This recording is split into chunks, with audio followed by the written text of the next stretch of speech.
Hello, welcome to my channel, Medicine with Dr. Moran. If this is your first time visiting, my name's Dr. Keith Moran.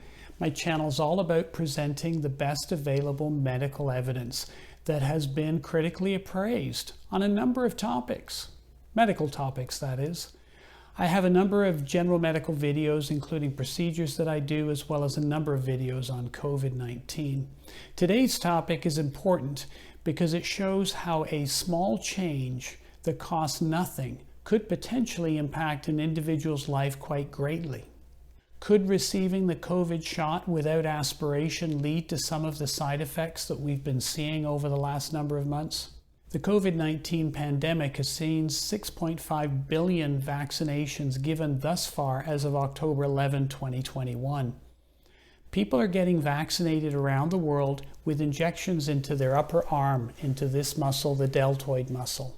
We've all seen numerous videos of people being immunized. The needle, of course, goes into the muscle, and the plunger of the syringe is then pushed in to quickly deliver the vaccine as quickly as possible. Now, the World Health Organization, as well as the Centers for Disease Control in the United States, no longer recommend aspiration of the syringe plunger during an intramuscular injection. Essentially, they've recommended against this so as to minimize pain.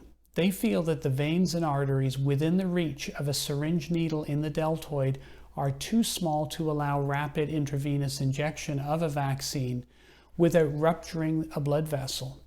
But this lacks supportive scientific evidence. Is this the correct way of injecting vaccines? This is certainly not how I was taught in medical school. In my 30-year career as a physician, I've used needles in numerous different parts of the human body, and this is not how I believe it should be done. Let me explain. When you're using a needle, you need to know where the end of the needle is. In this case, are you in the muscle or are you in a blood vessel? At the end of a needle is a bevel. The bevel is the opening at the end of the needle where the solution that you're going to inject will come out. Remember, this is a blind procedure, but you still must know where the bevel is. For example, in the instance of an intramuscular injection, how do you know if the bevel is in the muscle, or could you be in a very small blood vessel? I believe it matters. I have done hundreds, or in some cases into the thousands, of specific procedures using needles in my career. This slide lists a number of those procedures that I have performed. Procedures such as putting in an intravenous catheter into a jugular vein in the neck so that I can then place a temporary pacemaker through this, or a pressure catheter into the right side of the heart. We used to do this using landmarks, looking at the skin, the muscle, and bone to guide us where to stick the needle in. We would typically use a small needle to find the vessel while gently pulling back the plunger, which we call aspirating. This would be to see where the needle is. When the bevel of the needle would strike the vein that you want, the internal jugular vein, you would see a flashback of venous blood, which is a very dark red color because the oxygen has been extracted from it. Inserting the needle into the carotid artery, which is right beside the jugular vein, would give you a very bright red flashback because you're in an artery which is well oxygenated. Now, for some time, we have miniaturized ultrasound machines that I now use in combination with the procedure so that we can look at the vein beforehand, so that when we place the needle under the skin, we can actually see where the needle and vein is located and their relationship. We can also see when the needle enters the vein, and it helps us avoid puncturing the carotid artery and to safely insert a catheter into that jugular vein. Many of the procedures that we do, of course, require injection of local anesthetic into the skin, the subcutaneous tissues, and into other structures, such as the lining of the bone, which we call periosteum, for example, when I'm doing a bone marrow aspirate and bone marrow biopsy.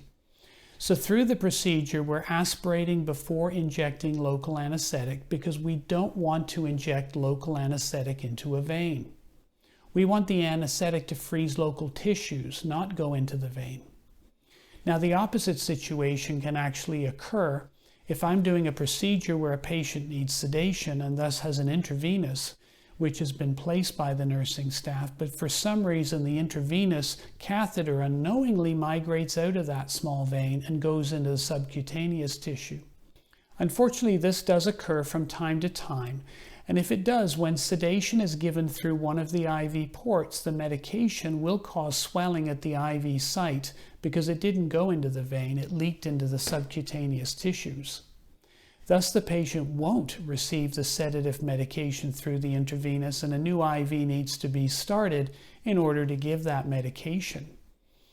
Now, of course, over the next number of hours, the sedative medication, which is located now in subcutaneous tissues, will be reabsorbed into the body and will slowly exert a mild sedative effect over the next number of hours.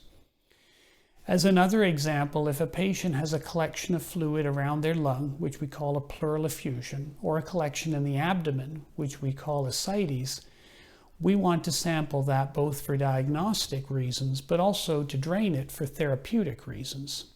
And so after freezing is placed in those procedures from the skin down into the subcutaneous tissues, as the needle is advanced, we're always aspirating or pulling back on the plunger so we know when we enter that particular cavity, and when you do, there'll be a flashback of the fluid. The point I'm making is that it's important for us all to know where that bevel of the needle is. Often, if there's a very localized collection of fluid somewhere, particularly around the lung, the area can be ultrasounded and it can be marked so we know exactly the depth of where the needle needs to be in order to get to the fluid. So why is this not important as it pertains to vaccinations? The vaccine, after all, is supposed to go into the muscle, not into the vein. We do want to know where it's going, of course.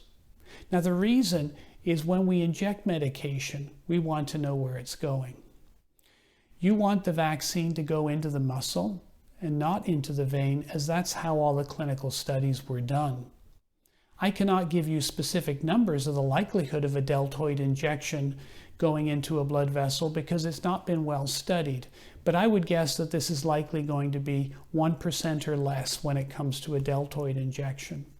Now, there's an interesting study in 2016 of 164 registered nurses who were surveyed, and they noted that 74% of the nurses continue to aspirate at least 90% of the time when they give these injections. Only 3% aspirated for the recommended 5 to 10 seconds. 40% of nurses have seen blood aspiration at least once, and 4% reported blood aspiration at least 13 times or more during intramuscular injections. Blood aspiration occurred most frequently in the buttock area in 15%, and the deltoid in 12% of nurses who did the study. Now, the deltoid muscle, of course, is where we're going to give the vaccine to protect people against the coronavirus.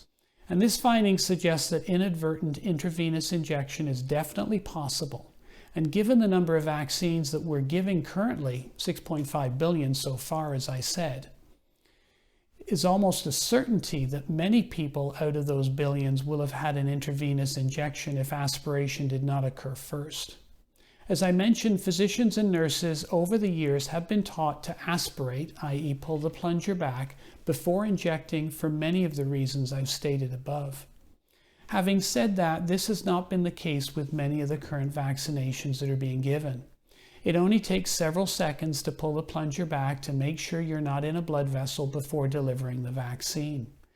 Now, what happens when these vaccines are given intravenously? I want to share a paper from July in regards to the AstraZeneca vaccine. We know that with this vaccine, as well as the Johnson & Johnson one, there have been problems with vaccine-induced blood clots with low platelets, which I've reported on in earlier videos. This paper was written by a group from Munich as well as Milan, and provides a potential mechanism of how blood clots and low platelets could occur if there were to be intravenous administration of the AstraZeneca vaccine. As always, there's a link to the study below in the description. Now, this study is a preprint and it's not been peer-reviewed.